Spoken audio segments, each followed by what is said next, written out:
안녕하세요. 서울에서 작은 학원을 운영하고 있는 30대 여성입니다.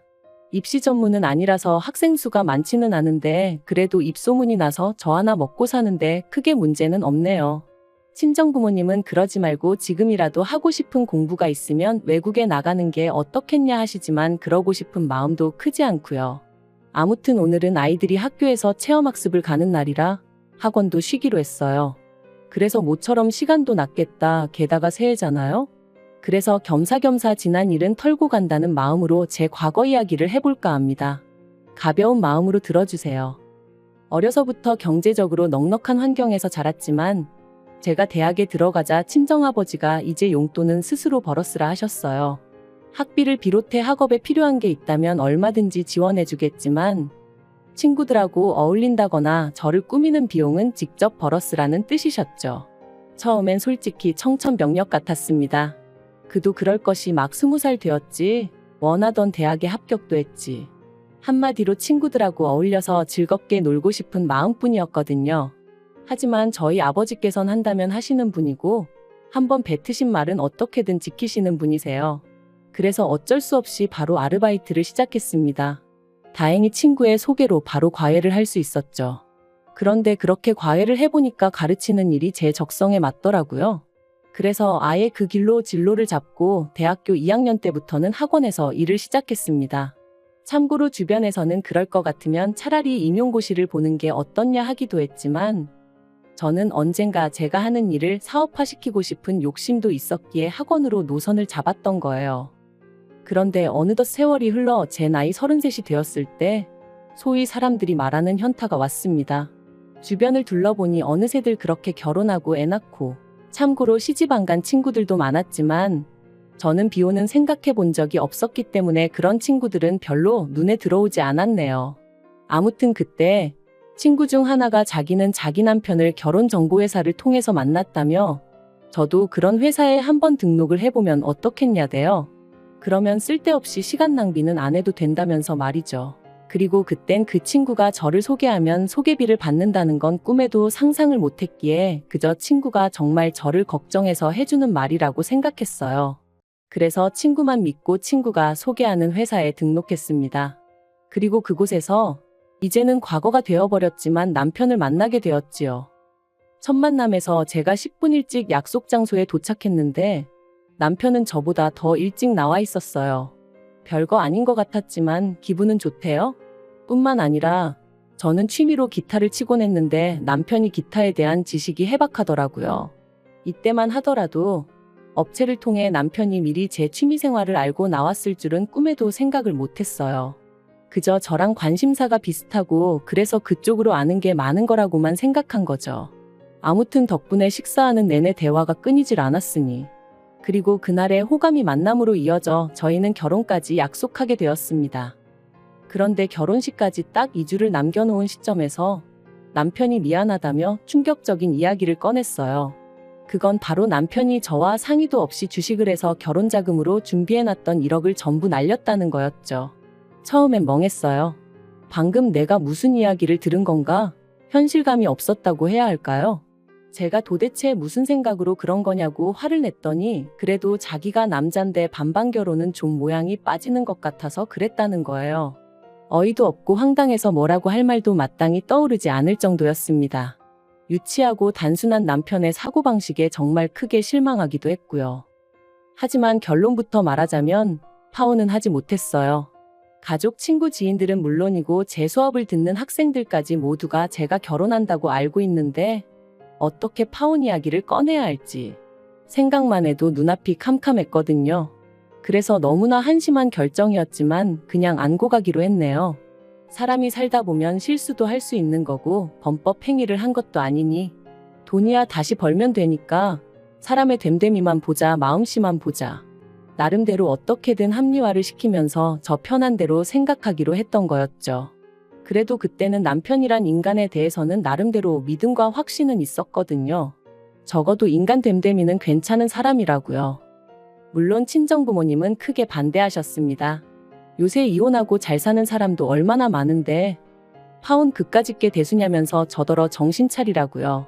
그런데 저는 평생 친정부모님께는 자랑스러운 딸이고 싶었고, 유치하지만 솔직히 누군가에게는 부러움의 대상이고 싶었어요. 그래서 그런 부모님의 반대를 무릅쓰고 원래대로 결혼을 강행했습니다. 하지만 능력이 없어서 신혼집도 결국엔 친정부모님이 마련해 주셨죠. 돌이켜 생각할 때마다 자랑스러운 딸은커녕 참으로 못난 딸이었네요. 그리고 이후로 한동안은 그래도 나쁘지 않은 결혼 생활이었습니다. 종종 생각지도 못한 남편의 모습에 놀라는 일도 있었고, 연애 때와는 달리 부딪히는 일도 종종 있었지만 이 모든 게 서로에게 맞춰가는 과정이라 여겼죠. 하지만 결혼한 지 2년째 되던 해 친정아버지께서 쓰러지시면서 제 일상도 제 믿음도 전부 다 순식간에 무너지기 시작했네요. 사장실에 쓰러져 있던 친정아버지를 직원이 발견해 병원으로 옮겼고 여러 가지 검사가 이루어졌습니다.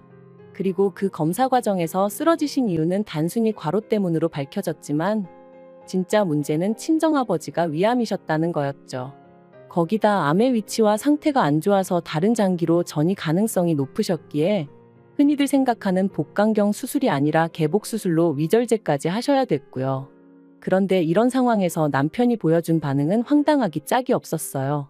기껏 한다는 소리가 오해하지 말라면서 그럼 자기 부모님이 투자하신 5천만 원은 어떻게 되는 거냐고 물었으니까요. 남편과 결혼할 때부터 시부모님께서 저희 친정부모님이 하시는 사업에 투자를 하고 싶다며 큰 관심을 보이셨습니다. 하지만 아무래도 사업이라는 게 돈이 오가는 일이다 보니 친정부모님은 그럴 생각이 전혀 없으신 눈치셨어요. 그랬더니 저희가 결혼한 지 1년쯤 돼가던 무렵부터 시부모님이 서운하네 어쩌네 하시며 또다시 투자 이야기를 꺼내시는 거예요. 그 무렵 친정아버지 사업이 잘 풀려서 큰 집으로 이사도 하시고 차도 바꾸시고 그러셨는데 아마 남편을 통해서 시부모님 귀에도 이 이야기가 들어간 모양이었죠. 하지만 친정부모님이 하시는 사업은 어디까지나 친정부모님의 소관이셨기에 시부모님이 뭐라고 말씀을 하시건 제가 할 말은 없었습니다. 그러자 급기야는 남편이 저희 친정부모님께 직접 말씀을 드렸던 모양이에요. 그래서 결국 굳이 필요한 돈도 아니었는데 투자라는 이름으로 시부모님으로부터 5천만 원을 받으셨습니다. 그리고 매달 50만 원씩 보내드리게 되었는데 솔직히 무슨 돈 빌려서 이자 갚는 것도 아니고 말 그대로 생돈을 뜯기는 상황이었으니 어이가 없더라고요. 그래서 제가 그렇게까지 해드리지 마시라니까 사위 용돈 준다 생각하고 보내는 거니 너무 신경 쓰지 말라시대요. 그리고 이러면 저도 좀 귀하게 대해주지 않겠냐 하시면서 말해요. 그리고 실제로 그렇게라도 얼마씩 들어가니까 시부모님이 저를 붙들고 더는 니네 집이 어떻고 니네 부모가 어떻고 그런 말씀은 안 하시긴 했지만 그래도 내내 마음이 편치는 않았네요. 그런데 친정아버지가 위암 판정을 받고 나니 남편이란 작자가 대뜸 그럼 자기 부모님이 투자하신 5천만 원은 어떻게 되는 거냐며 사람을 들들 볶기 시작했습니다. 제가 친정아버지한테 말씀드려서 돌려준다니까 누가 돌려받자는 거냐면서 그래도 50만 원씩 들어오다 안 들어오면 시부모님이 당황해 하실 것 같다. 그래놓고 또 다음 날은 그래도 불안하니 돌려달라. 하루에도 몇 번씩 변덕이 죽을 듯 하면서 사람 성질을 건드는데 정말 죽겠더라고요. 하지만 더 열받았던 건 그런 와중에 또 기어이 지난번과 마찬가지로 저 몰래 친정부모님을 찾아가 저한테 했던 것처럼 돈 타령을 했던 모양이에요. 황당한 건 친정아버지가 편찮으시게 되셔서 투자가 진행되지 못하는 거니까 1년치 이윤을 미리 더해달라며 총 5,500만 원으로 돌려달라고 했다나요? 남편과 시부모님의 경우 없고 되먹지 못한 셈법에 친정아버지가 정말 이골이 나더라며 그날 오후에 바로 계좌로 5천만 원만 보내주셨다 들었습니다. 그리고는 두 번 다시 투자니 뭐니 말도 꺼내지 말라 하셨다는 거예요. 한편 친정아버지의 병세는 눈에 띄게 호전되고 있었지만 아버지는 느끼신 바가 많으신 듯 했어요. 친정어머니가 하루아침에 혼자 될 수도 있다는 그런 걱정도 하게 되신 듯 했고요. 그러더니 하루는 저를 불러 하시는 말씀이 사업을 정리하고 싶으시다대요. 사실 마음 같아선 저에게 물려주고 싶지만 저는 아버지 사업에는 영 흥미가 없고 제가 하고 있던 일을 워낙 좋아하는 게 눈에 보이니 어쩌겠냐 하시면서요. 그리고는 앞으로는 어머니랑 전국 방방곡곡 산 좋고 물 좋다는데 여행 다니며 좋은 거 먹고 재밌게 살고 싶으시다는데 그걸 어느 자식이 반대하겠어요? 제가 정말 잘 생각하셨다고 그렇게 하시라고 했습니다. 그랬더니 친정아버지께서 그렇게 되면 너한테 재산 많이 못 물려줄지도 모르는데 괜찮냐 물으시는 거예요. 깜짝 놀란 제가 한 푼도 안 물려주셔도 된다고, 이만큼 키워주시고 뒷바라지 해주신 것만으로도 너무 감사하니까 그런 말씀 마시라 했습니다. 그런데 이 사실을 알게 된 남편이 저더러 사업장을 물려달라고 하라는 겁니다. 제가 싫으면 자기가 이어받겠다고, 그리고 저희 친정부모님 돌아가실 때까지 자기가 극진히 부양하겠다면서 말이죠. 솔직히 그런 남편의 말에 100% 신뢰가 갔던 것은 아니에요. 연애 때만 하더라도 성실한 사람인 줄 알았는데 막상 결혼하고 옆에서 지켜보니 이리 뺀질 저리 뺀질, 눈에 보이는 수를 쓰는 게 하루 이틀이 아니었고 집에서 새는 바가지가 바뀌라고 괜찮을 리 없었죠. 그래서 전 처음에 남편의 그런 제안을 거절했어요. 그런데 남편이 사업이 제 거냐 어쩌냐 하더니 기어이 또 자기 발로 제 친정부모님을 찾아가서는 자기를 믿고 사업을 물려달라 뭐 그런 소리를 했던 모양이 돼요. 그리고 사업 접기를 영 아까워하시던 친정아버지께선 애걸복걸하는 남편이 나름대로 어떤 대안책처럼 느껴지셨던 건지 친정아버지께서 남편에게 다니던 회사 2주 안에 정리하고 출근하라 하셨다는 이야기를 들었을 땐 정말 뒷목 잡고 쓰러진다는 게 이런 기분인가 싶더라고요. 그런데 더 황당한 건 그렇게 남편이 제 친정아버지 회사에 출근을 시작하고 나서 어머님이 하신 말씀이었습니다. 다 키워놓은 아들을 저희 집에서 가로채 갔다며 속상하네 억울하네. 게다가 주변 친척분들에게는 저희 친정아버지 사업을 남편이 물려받기로 다 얘기가 되었다며 아들 없는 저희 집에서 횡재했다 그런 식으로 말씀을 하고 다니셨더라고요. 그런데 솔직히 남편이 일이나 잘했으면 모르지만 그것도 아닌 듯 했습니다. 친정아버지께서 저더러 너는 네 남편이랑 얘기하다 보면 속 안 터지냐 하시는데 그 한 문장에서 정말 많은 게 느껴졌을 정도니까요. 그래서 제가 왜 그러시냐, 무슨 일이라도 있었냐니까. 일을 시키면 배워서 할 생각은 안 하고 어떻게든 요령 피울 궁리만 한답니다. 그래서 누가 뭐라고 좀 하면 남자가 돼가지고는 텃세를 부리네 어쩌네 하면서 꽁에 있고 직원들이 사장사위가 벼슬이냐 그 비위도 맞춰야 하냐며 원성이 자자하다대요. 그리고 그날 밤 퇴근한 남편을 붙들고 회사 생활은 어떠냐 했습니다. 그러니까 기다렸다는 듯이 뭐 자기가 이렇게 지켜보니까 회사 돌아가는 방식의 문제가 한두 가지가 아니라는 거예요. 그러면서 저희 친정아버지가 마음이 약하신 건지 그렇게 안 봤는데 고과사 구분을 못 하시는 것 같다며 자기가 보기엔 아무 능력도 없으면서 월급만 따박따박 가져가는 직원들이 너무 많다고 죄다 모가지를 잘라야 하네 어쩌네 하는데 기도 안 차서 제가 남편더러 당신도 그런 우리 아버지 성격 덕분에 다닐 수 있게 됐다는 생각은 안 드냐 했어요. 그랬더니 저더러 뭘 모르면 가만히 있으라나요? 하지만 남편의 막말은 거기서 끝이 아니었습니다. 시간이 흐를수록 고양이에게 생선가게를 맡긴 게 아닐까 하는 걱정이 들었지만 동시에 남편 또한 저희 친정아버지에게 살뜰히 잘하는 모습을 보였기에 긴가민가 하던 때였는데 하루는 제가 몸이 안 좋아 좀 일찍 들어오게 되었어요. 그리고는 씻고 어쩌고 하는 것도 귀찮아 바로 침대로 직행해 그냥 기절하듯 잠이 들었죠. 그런데 얼마나 시간이 흘렀는지 현관 도어락 열리는 소리와 함께 남편의 말소리가 들려왔습니다.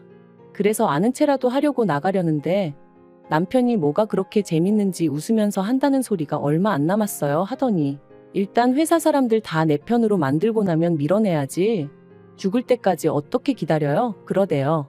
순간 온몸에 소름이 쫙 돋는 게 비록 상대가 누군지는 알 수 없었지만 제가 들었다는 걸 남편이 알면 안 되겠다는 생각만 퍼뜩 들어 침대에서 정말 온 힘을 다해 자는 척을 했어요. 그리고 계속해서 두런두런 말소리가 이어지다 전화가 끊어지더니 이내 안방문이 열렸고 거의 동시에 남편이 아씨 하면서 저를 발견한 듯 했습니다. 저는 그제서야 자다 깬 것처럼 남편을 향해 이제 왔냐 했고요. 티를 안 낸다고 안 내긴 했지만 정말 심장은 터질 것 같았어요. 남편은 뭔가 꺼름직한 표정으로 절 보더니 아니다 하고는 곧장 씻으러 갔고 저는 무슨 스파이라도 된 것 마냥 남편의 핸드폰을 뒤지기 시작했습니다. 그런데 소름 끼치게도 남편의 통화 상대는 어머님이셨어요. 하지만 남편이 언제 화장실에서 나올지 모른다는 생각에 통화 내용은 일단 제 핸드폰으로만 보내놓고 다시 침대에 누워 자는 척을 했죠. 그리고 지옥 같은 밤이 지나고 이튿날 남편은 다름없이 출근을 했고 저는 그제서야 남편과 어머님의 대화를 들어볼 수 있었는데 내용은 충격 그 자체였습니다. 어머님은 남편에게 저희 집에서 아주 당신 아들을 머슴 부리듯 한다며 재수없어 죽겠다 난리셨고, 그런 어머님께 남편이 한다는 말은 적당히 저희 친정아버지 비위 맞춰드려 환심을 사고 이후로 아버지를 몰아내서 회사를 차지하겠다.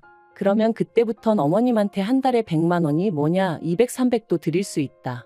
어머님이 저는 어쩔 거냐 물으시니 사람들 보는 눈이 있으니 사업 뺏고 몇 년 살다가 성격 차이 뭐 그런 이유로 이혼하자 하면 지가 별 수 있겠냐고 그러는데 정말 당장이라도 심장이 터질 것 같았고 어째서인지 눈에선 눈물이 주룩주룩 흐르더라고요.